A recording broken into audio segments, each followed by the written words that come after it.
ರೀತಿ ಅನ್ನತಕ್ಕ ಮಾತನ್ನು ಹೇಳಿ ನನ್ನನ್ನು ಕೂಡ ಈ ಮಾತಾಡಲಿಕ್ಕೆ ಅವಕಾಶ ಮಾಡಿಕೊಟ್ಟಿರ್ತಕ್ಕಂಥ ಹಿರಿಯರಿಗೆ ಹೊಂದಿಸಿ ಈ ನನ್ನ 2 ಮಾತುಗಳನ್ನು ವಿರಾಮ ಹೇಳ್ತೀನಿ. ಜೈ ಹಿಂದ್, ಜೈ ಕರ್ನಾಟಕ.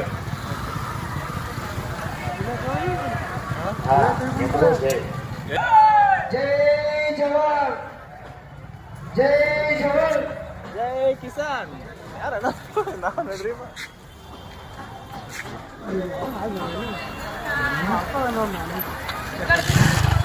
ಇಲ್ಲಿಯವರೆಗೆ ಒಂದು ಮುಂಜಾನೆ 6 ಗಂಟೆಗೆ ಆರಂಭವಾಗಿರ್ತಕ್ಕಂಥ ಈ ಪ್ರತಿಭಟನೆ ಈಗ ಸಮಯ 4 ಗಂಟೆ ಆದರೂ ಕೂಡ ಈ ಒಂದು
ಅರ್ಥ ಗೊತ್ತಿಲ್ಲ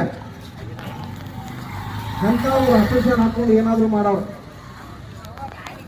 ಇದು ಹಸಿರು ಶಾಲ ನಿಯತ್ತಿ ಇನ್ನವರಿಗೆ ಒಂದು ನಿಯತ್ತಿನ ಹಸಿರು ಶಾಲ ಹಾಕೊಳ್ಳವ ಏನೋ ಸೆರೆ ಕುಡಿ ಚಟ ಇತ್ತಂದ್ರೂ ಹಸಿರು ಶಾಲನ್ನು ಎಲ್ಲಾದ್ರೂ ಒಂದು ಸುರಕ್ಷಿತವಾಗಿಟ್ಟ ಹೋಗಿ ಹೋಗಿ ಸೆರೆ ಕುಡಿತಾನೆ. ಅಟ್ಟು ಮರ್ಯಾದೆ ಇತ್ತಿದ್ರು ಅವ್ ಯಾವಾರೇ ಹಸಿರು ಶಾಲ ಹಾಕೊಂಡ ಅದ್ರ ತತ್ವ ಸಿದ್ಧಾಂತ ಗೊತ್ತಿರ್ತಾವ ಯಾವ ಮೂರ್ಖ ಕುಡಿತಿರ್ಬೇಕು. ಆದ್ರೆ ವಿಚಾರ ಮಾಡೋ ಮಾತೈತಿ ಹಸಿರು ಶಾಲೆಗಿದ್ದಂತ ಕಿಮ್ಮತ್ತನ್ನ ಯಾರಿಗೂ ಇಲ್ಲ. ಅದನ್ನ ಇಂದು ಹಿಡಿದವ್ರು ಹಸಿರು ಶಾಲೆ ಹಾಕೊಂಡು ಯಾರಾದ್ರೂ ರಾಜಕೀಯ ವ್ಯಕ್ತಿಗಳು ಬಂದ್ರಂದ್ರ ಅದಕ್ಕೆ ನಾವು ವಿರೋಧ ಮಾಡ್ತೀವಿ. ನಾಳೆ ಅವ್ರನ್ನ ಎಲ್ಲಾದ್ರೂ ತಡೆದ ಹಸಿರು ಶಾಲೆದ ಬಗ್ಗೆ ಅದ್ರ ನಿಯಮಗಳು ಏನದ ಅವ್ರನ್ನ ಕೇಳ್ತೀವಿ, ಒಟ್ಟ ಬಿಡಂಗಿಲ್ಲ. ಅದ್ರಗೋಸ್ಕರ ರೈತ ಬಂಧುಗಳು ಇನ್ನೂ ತನಕ ನಾವು ಕಾದದು ಏನು ಅಂತಿಮ ನಿರ್ಣಯ ಐತೆ ನಮಗೆ ಆಗೋ ತನಕ ನಾವಿಲ್ಲಿ ಕದಲಂಗಿಲ್ಲ. ಅದು ಆಗೋ ತನಕ ಅತನಿ ಯಾವ ಸರ್ಕಲ್ಗಳು ನಾವು ಹಸಿರು ಶಾಲೆಗಳು ಕದಲಂಗಿಲ್ಲ.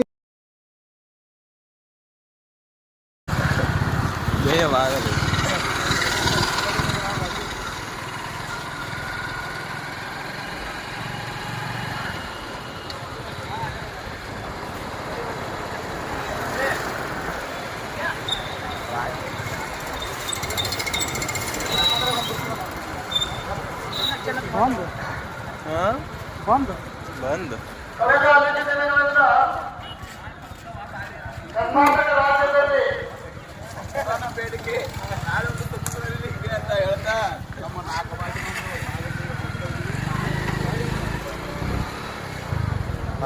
ಕರ್ನಾಟಕ ರಾಜ್ಯದಲ್ಲಿ ಒಂದು ಹೊಸ ಸಂಚಲನ ಪ್ರಾರಂಭವಾಗಿದೆ.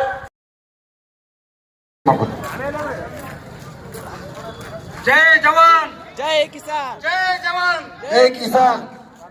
ಇವತ್ತಿನ ನಮ್ಮ ಬೆಳಗಾವಿ ಜಿಲ್ಲೆಯಲ್ಲಿ ನಿರಂತರವಾಗಿ 5-6 ದಿವಸಗಳಿಂದ ನಡೆಯುವಂತ ರೈತರ ಕಬ್ಬಿನ ಬೆಂಬಲ ಬೆಲೆಗಾಗಿ ಕೊಲ್ಲಾಪುರ ಇರಬಹುದು, ಹರುಗೇರಿ ಇರಬಹುದು, ರಾಯಬಾಗ್ ತಾಲೂಕು ಇರಬಹುದು, ಅಥಣಿ ತಾಲೂಕದಾಗ ವಿವಿಧ ಎಲ್ಲ ಸರ್ಕಲ್ಗಳಲ್ಲಿ ನಾವು ಮುಂಜಾನೆ ಇಲ್ಲಿ ಆಚೆ ಕಡೆ ಹಳ್ಯಾಳ ಸರ್ಕಲ್ದಾಗ ಬಂದು ಒಂದು 10 ಗಂಟೆಯಿಂದ ಅಲ್ಲಿ ಒಂದು 60 ತಾಸು ಮಾತಾಡಿ ನಂತರ ದರೂರು ಹೋದೆವು. ದರೂರು ಕೂಡ ನಮಗೆ ಗಾಡಿ ಬಿಡಲಿಲ್ಲ. ಅಲ್ಲಿಂದ ದರೂರು ಆಚೆ ಕಡೆ ಅಲ್ಲಿಂದ ಮುಂದಿನ ಮತ್ತೊಂದು ಗಾಡಿ ತಗೊಂಡ ಗುರ್ಲಾಪುರ ಕ್ರಾಸ್ ತನ ನಿರಂತರವಾಗಿ ಗುರ್ಲಾಪುರ ಇರ್ಬೋದು, ರಾಯಬಾಗ್ ಇರ್ಬೋದು, ಕ್ರಾಸ್ ಇರ್ಬೋದು ಎಲ್ಲ